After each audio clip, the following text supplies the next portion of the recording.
দিন গেল মিছে কাজে, রাত্রি গেল নিদ্রে, না ভজিল রাধা কৃষ্ণ চরণার বৃন্দে। কৃষ্ণ ভজিবার তরে সংসারে আইল, মিছে মায়ায় বদ্ধ হয়ে বৃক্ষ সঙ্গ হইল।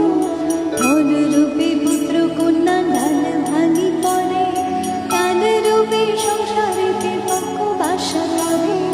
যখন কৃষ্ণ জন্ম নিলেন দৈবকীয় দরে, মথুরাতে দেবগণ পুষ্প বৃষ্টি করে। বসুদেব রাখিয়া আইলেন